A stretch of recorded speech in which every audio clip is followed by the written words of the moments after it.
2024-এর 29শে ফেব্রুয়ারি আগুন লাগে বেলি রোডের একটি রেস্টুরেন্টে। সময়মতো ফায়ার সার্ভিস পৌঁছলেও সড়কে ছড়িয়ে থাকা তারের জঞ্জালে ব্যাহত হয় উদ্ধার অভিযান, বাড়ে ক্ষতির পরিমাণও।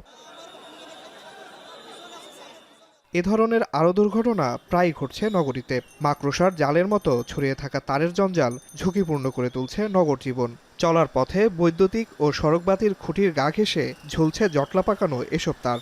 জানালার পাশে কিংবা রাস্তার উপরে ডিশ, টেলিফোন এবং ইন্টারনেটের তার পেঁচিয়ে তৈরি হয়েছে এক ভয়ঙ্কর অবস্থা। এমন বাস্তবতায় একদিকে বেড়েছে ঝুঁকি, সাথে ঘটছে সৌন্দর্যহানিও।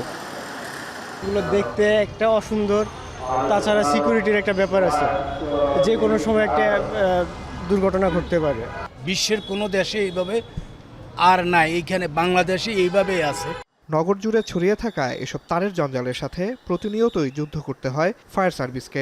ঝুঁকিপূর্ণ অবস্থায় থাকা এসব তার ছিঁড়ে কখনো কখনো ঘটে দুর্ঘটনা। আমরা যখন কোনো দুর্ঘটনা ঘটে, অগ্নি দুর্ঘটনা ঘটে, তখন আমরা গাড়িগুলি নিয়ে যাই।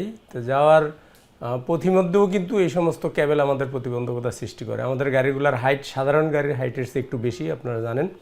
তো আমরা কিন্তু তখন ওই তার কেটে কেটে আমাদের যাওয়া লাগে, এতে সময় ক্ষেপণ হয় এবং সমস্যা সৃষ্টি হয়।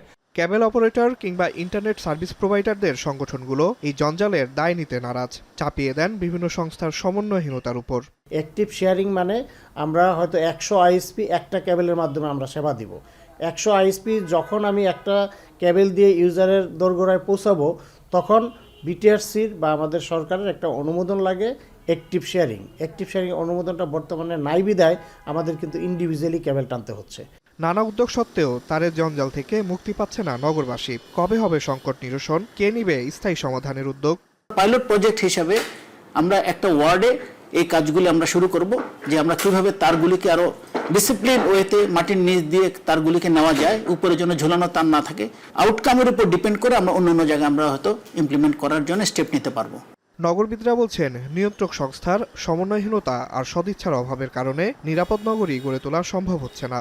সিটি কর্পোরেশনের অধীনেই আসলে সকল সেবা সংস্থাকে কাজ করার কথা, তো সেটা না হওয়াতেই কিন্তু যত ধরনের বিপত্তি। অবশ্যই কর্পোরেশনকে লিড নিতে হবে এবং অন্য যত ধরনের সেবা সংস্থা আছে তাদের লিডারশিপ মানতে হবে, কিন্তু কেউ কাউকে মানব না, এইটা যদি চলতে থাকে তাহলে আসলে আমাদের নিরাপত্তা ঝুঁকির সাথে সাথে প্রচুর হতাহতের ঘটনা আগেও ছিল, সামনেও বাড়বে। এই জন্য অবশ্যই সকল সেবা সংস্থাকে এক ছাতার নিচে আসার কোনো বিকল্প নেই। আমার আশেপাশের কুণ্ডলি পাকানো তারের জটলার দৃশ্য মতিঝিল বাণিজ্যিক এলাকার। এখানকার মতো রাজধানী জুড়ে ছড়িয়ে ছিটিয়ে থাকা তারের জটলা একদিকে নগরবাসীর জীবন যেভাবে করছে ঝুঁকিপূর্ণ, তেমনি সৌন্দর্যহানি করছে শহরের। সংশ্লিষ্টরা বলছেন, সুষ্ঠু নগর পরিকল্পনা ছাড়া এই সমস্যার সমাধান কোনোভাবেই সম্ভব নয়। আসিফ ইকবাল খান, এখন, ঢাকা। একনল হ্যান্ড ওয়াশ 100% প্যারাবেন ফ্রি, তাই নিরাপদ হাতের জন্য আস্থা রাখুন একনল।